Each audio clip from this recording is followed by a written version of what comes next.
It's fantastic when you go in there after an hour and you hear a little bit of a song, and then you go in at the end of the day and you hear that song develop and it's being born. When that's finished, we then take those songs, because they're all written to briefs from America and Southeast Asia and Germany and France, etc. And then we pitch them to those artists, and hopefully they get cut. One of the ones that we did last year, in September at the camp here, reached number 2 in Italy just a few weeks ago. So, these things do work. As a publisher, Notting Hill Music and our partners, BMI and Talia, we put these things together because the times where it comes into the publisher has gone. You've got to go out there, you've got to find artists, you've got to find out what songs they want. You put things like this together and create some wonderful, wonderful songs that hopefully will get cut. But if they don't get cut, you've got 60 people in a room, all talking, all passing out their numbers. Every person who comes to the camp gets a welcome pack, and in that pack is every single writer's email address and phone number. So even if they don't have a chance to work with each other at the camp, they work with each other after the camp. And we worked out that we had more sessions after the last camp here at Talia after the event than we had actually at the event. So it's a really, really good creative process, and one that we're going to carry on doing for a very long time. What we do, this sounds a little bit crazy, but at the end of the camp we have a listening session. It's a couple of 3 hours where we get everybody in together. I jump up on stage and get each producer up who comes up with his little dongle, sticks it in and plays the verse and the chorus of each of the songs that he's produced that week.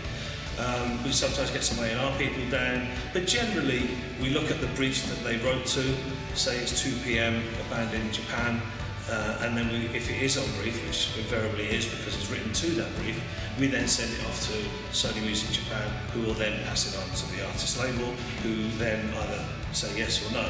When that happens, they cut the song, and they take some money for or they take a percentage for the translation, and then it's released in Japan. We had one of those recently, where I think it was Arashi. We had a track on that album over the Christmas period, and it sold 670,000 copies of CDs at $35 a time.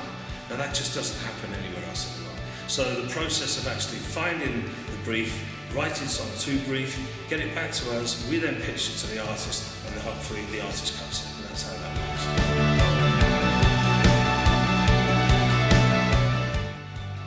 Well, when you work with these songwriters, you kind of get to know what there are some people who definitely will not come to a writing camp purely because it's not the way they work. We need people that can actually come in, write to brief, and can do it very, very quickly in a matter of hours as opposed to in a matter of days. So it's, you need to be quite a strange beast to be able to go into a studio with 2 complete strangers ordinarily and start the creative juices flowing.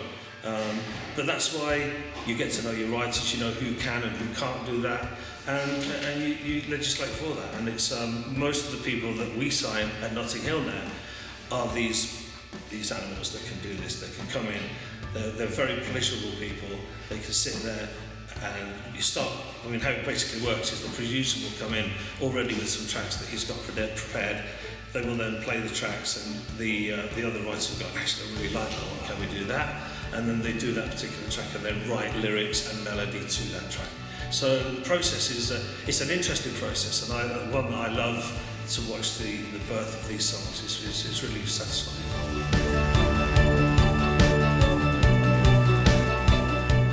Well, you can. We do what we will do after when we get these 60 or 70 songs. We will actually sit down with the guys at Talia and put the briefs out on the table and say, okay, these are the songs that were written for that brief. We'll sit down at the round table and say, okay, well this was spot on, that's got to go. This was not quite right. But what I love about that is it doesn't necessarily have to be for that brief. If it's a good song, we can find another home for it, so nothing goes to waste.